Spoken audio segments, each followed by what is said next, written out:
This is a continuation of a previous video I did, the role of power armor in Fallout. If you haven't yet, go watch it. The design of power armor was one necessity and compromise born out of the resource wars at a time when conflict seemed to loom over the horizon for America. Our armored forces were basically inoperable by 2060 because we couldn't fuel our vast fleet of cutting-edge tanks, APCs, and IFVs, effectively leaving infantry unsupported during the height of global instability. So an alternative was proposed, not something to outright replace our tanks, but supplement them in a fight and assist the soldiers fighting on the ground: power armor. But before we get into this, I want you to leave a like, subscribe, and comment on this video. It doesn't take but a second, and I love the feedback. T-45D was the first operation model of power armor deployed in combat by the US military in 2067. It served valiantly throughout the war, defending the Anchorage front line where it checked the Chinese advance before being sent to counter-invade China in 2074. This suit was developed by the defense firm West Tech with the goals of providing a single man the ability to carry heavy cruiser weapons such as a minigun and Gatling laser into combat, while also giving the wearer an immense level of protection so they could operate effectively on the front line unhindered by small arms fire.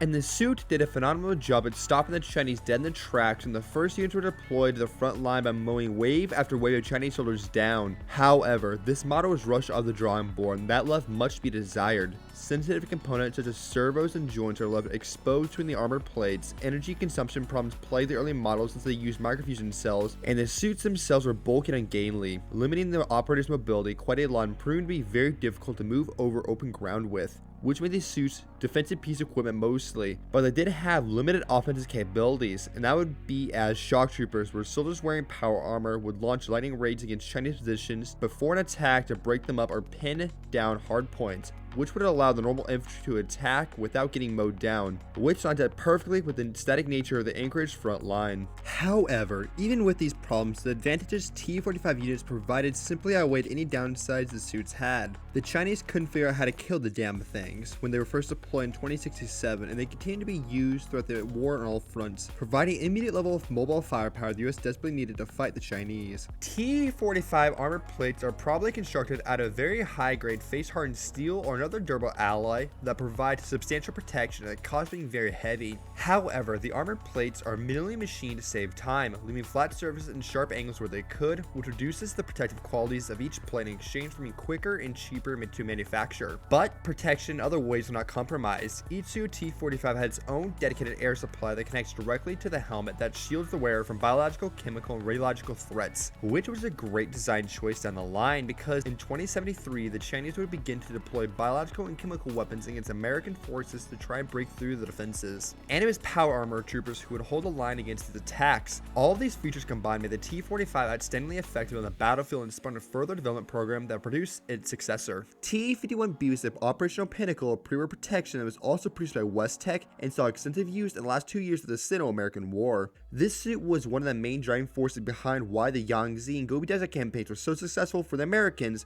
and conversely so devastating for the Chinese, because this suit topped every aspect of its predecessor, from protection to strength, mobility, and agility, allowing the wearer to fight further and longer, which made these suits truly an offensive platform that can keep up with the infantry and provide heavy weapons support to them in a fight, especially in China, where the T-45 is bogged down because of a combination of excessive weight, exposed components, and power issues. The T-51 proved to be more adept in this type of fighting thanks primarily to the new polymer laminate composite armor that weighed way less than the traditional metal plates in T-45, making the suit more mobile in a hostile country where the ability to move quickly can mean the difference between life and death, and the suit provides more protection on top of that, giving the wearer a better peace of mind to focus on the task at hand, mainly blowing Chinese sky high in their campaigns across their country. Also, the design of this power armor is much more organic looking than the industrial T-45, with smooth and rounded armor plates covering the body that may help to deflect bullets, similar to sloped tank armor. The suit would have been deployed in two primary ways: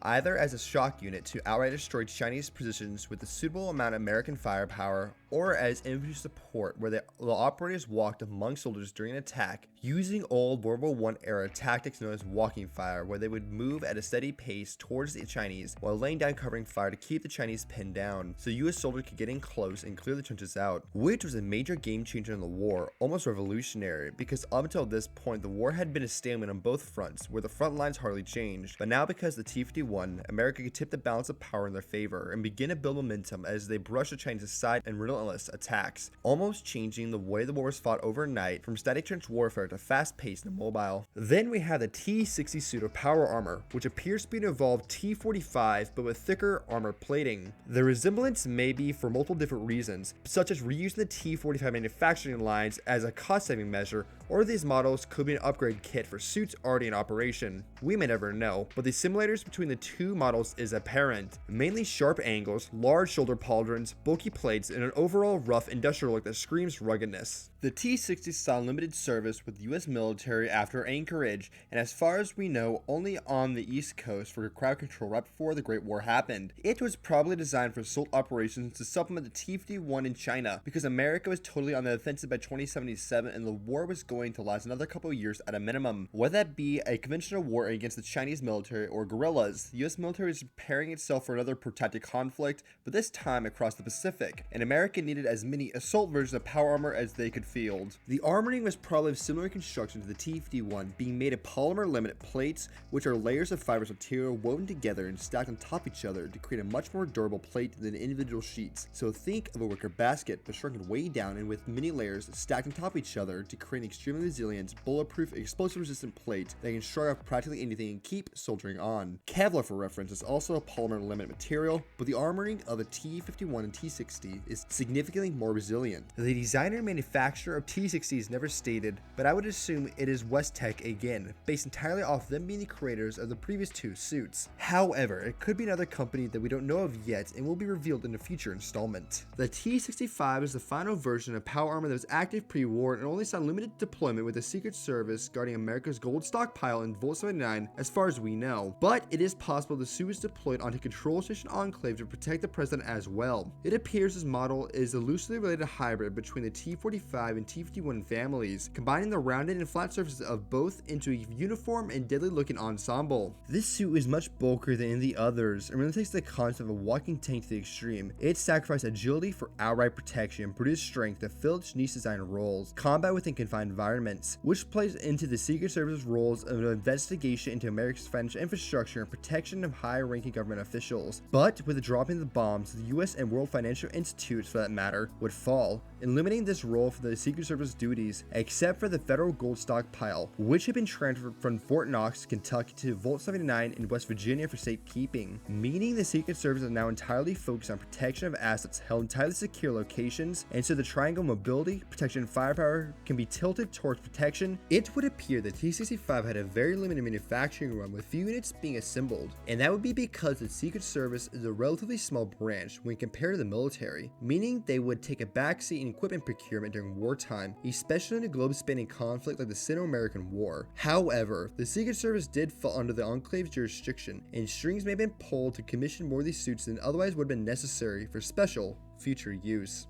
The X-01 series breaks away from the traditional T-naming scheme other power armor models have, and this can be assumed to be because it was still a prototype before the bombs dropped, X being shorthand for experimental and US military procurement procedure when a new piece of equipment is being tested. However, the project was never lost when the bombs fell, as the research and schematics was moved to Control Station Enclave before the war as the basis for further power armor development. This suit follows the T-51 family tree, with smooth organic curves, but with lightweight metal alloys for armoring instead of the polymer laminate plates the T-51 uses. However, its armoring is thicker, and its shell covers the back and neck that melts into the pauldrons for additional protection, but at the cost of visibility, leaving the wearer vulnerable to flanking maneuvers and at the same time making the suit weigh more. We can see a subtle shift of priorities again that started with the T-60, and I attribute this to the rising cost of attrition in China. Just like in Alaska, but on a much grander scale, US forces are outnumbered and outgunned as they attack, causing unacceptable numbers of casualties to mount, so the next iterations of power armor were to prioritize survivability to counter the Chinese numerical advantage, which would play into the Enclave's hand. Since the organization only had at most a few thousand members, their advanced power armor suits, which are based off the X-01, are highly survivable and help keep the Enclave's members from dwindling to nothing during military actions, while at the same time cementing their feared reputation across the waste as near immortal super soldiers. So that is the lore and speculation of each power armor suit known in the games. What do you think of them? Do you have any favorites, or do you just play the games naked? Leave a comment down below, and I will see you in the next video.